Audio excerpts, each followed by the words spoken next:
Hey, Dwight Clow. I am one of, I don't know, maybe 75 million people who can speak to you from firsthand experience about poverty here in the United States. I'm addressing myself to you in the middle class, and there's basically four things that I want to say to you just from my heart. First of all, I'll just give you a little background. My daughter was born with birth defects. She needed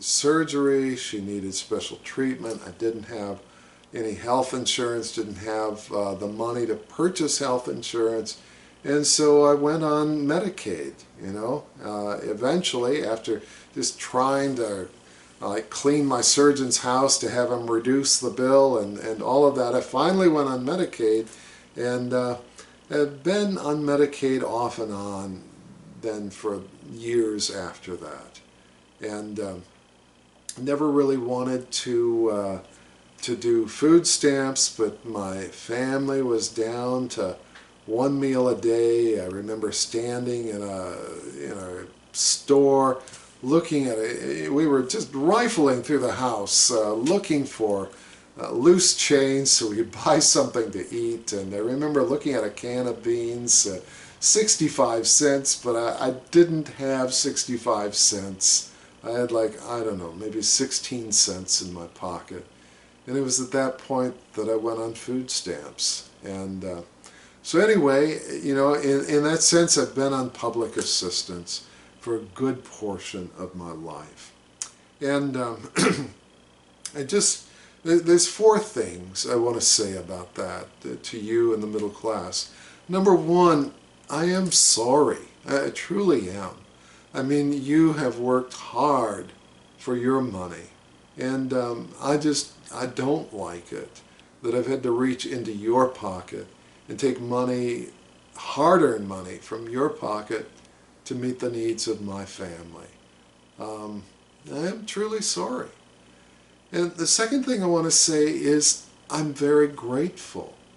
The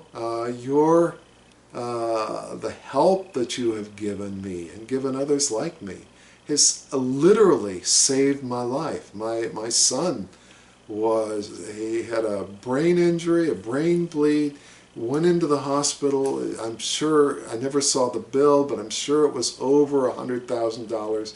He was in a coma for 3 days and intensive care for 5. And I had no way of affording that care. So I thank you. I mean, my family is alive today because of you. I truly am grateful. The third thing that I want to say to you is that I am bewildered. I'm honestly bewildered. I've talked to welfare caseworkers many times throughout my life, both in person and over the phone. And there have been a lot of questions asked around making sure that I'm not committing welfare fraud, that I really am eligible for the benefits that I received.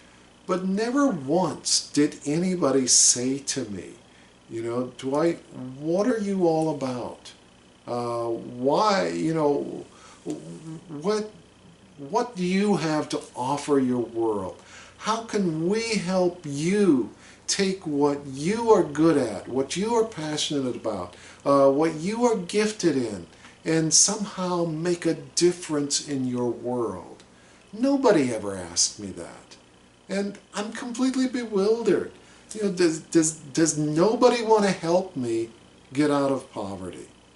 And I know, because most of my relatives are middle class, and I know the mindset, get off your lazy rear and get a job.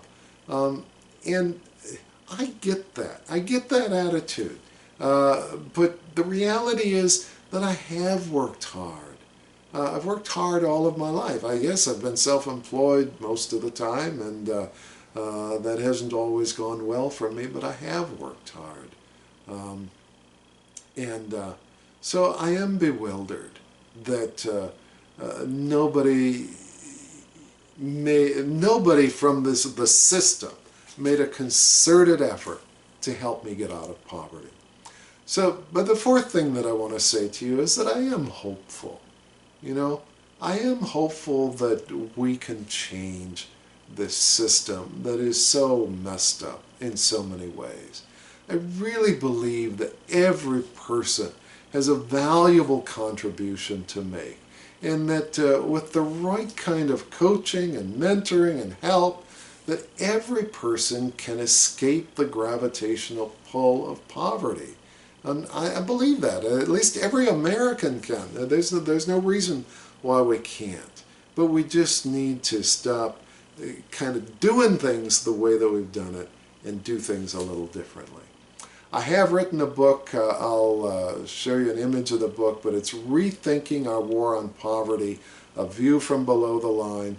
And in this book I describe what I think we could do differently to end this whole cycle of poverty and help millions and millions of people in the United States get out of poverty and move to the middle class or beyond.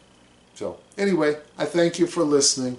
I sure appreciate you, and I hope that you are hearing what's in my heart. Have a super day.